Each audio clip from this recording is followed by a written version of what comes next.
இன்றைய போட்டித் தேர்வு தளத்திற்கான நம்முடைய பாடப்பகுதி தனி, தொடர் மற்றும் கலவை வாக்கியம். நம்ம ஏற்கனவே ஒரு காணொலியில் பார்த்துருப்பீங்க. என்ன பார்த்துருப்பீங்க? வாக்கிய வகைகள் சொல்லி செய்தி வாக்கியம், வினா வாக்கியம், விளைவு வாக்கியம், உணர்ச்சி வாக்கியம் அப்படின்னு 4 வகையான வாக்கியங்களை பற்றி நாம் விவாதித்து இருந்தோம். இப்போது தனி வாக்கியம், தொடர் வாக்கியம், கலவை வாக்கியம் பற்றி இது ஒரு வகையான வகைப்பாடு. வாக்கியங்களை தனி வாக்கியமாக, தொடர் வாக்கியமாக, கலவை வாக்கியமாக எப்படி வகைப்படுத்துவது அப்படின்னு பார்க்கணும்.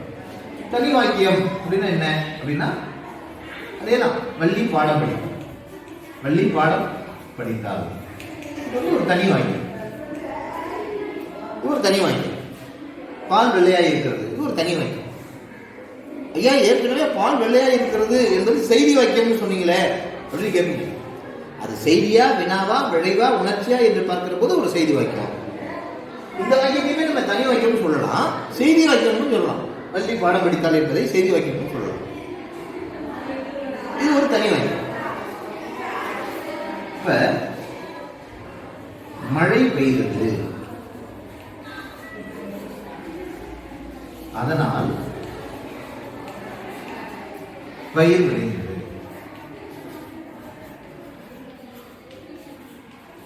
மழை பெய்தது, அதனால் பயிர் விளைந்தது. இப்ப 2 செய்திகள் இருக்கு. மழை பெய்ததுன்னு ஒன்று இருக்கு, அப்புறம் அதனோடு தொடர்புடைய பயிர் விளைந்ததுன்னு ஒன்று இருக்கு. அதுக்கு காரணம் என்ன? அதனால் மழை பெய்தது, அதனால் பயிர் விளைந்தது. இந்த பயிர் விளைந்ததுக்கான காரணம் என்ன?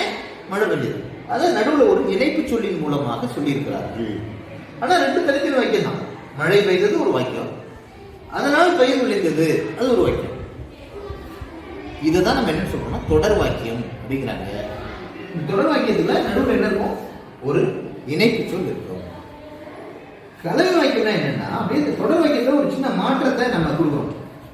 மழை பெய்ததால், பெய்ததனால், பெய்தமையால், இப்படி ஏதாவது பயிர் விளைந்தது. இப்ப இது ஒரு வாக்கியமா 2 வாக்கியமா இருக்கான்னு பாருங்க. ஒரு வாக்கியமா 2 வாக்கியமா இருக்கான்னு பாருங்க. இது ஒரே வாக்கியமா இருக்கு. மழை பெய்ததால் பயிர் விளைந்தது, கடைசியாக முற்றுப்புள்ளி வைக்கணும். ஆனா இந்த இடத்துல என்ன இருக்கு? பெய்ததால்.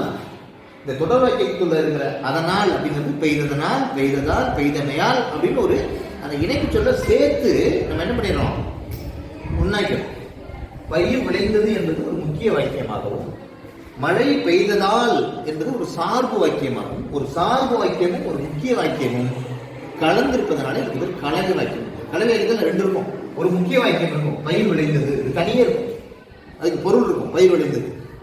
மழை பெய்ததால் அப்படிங்கிறது முற்று பெறாம இருக்கு பாருங்க. மழை பெய்ததால், அதான் இது பேர் வந்து சார்பு வாக்கியம்.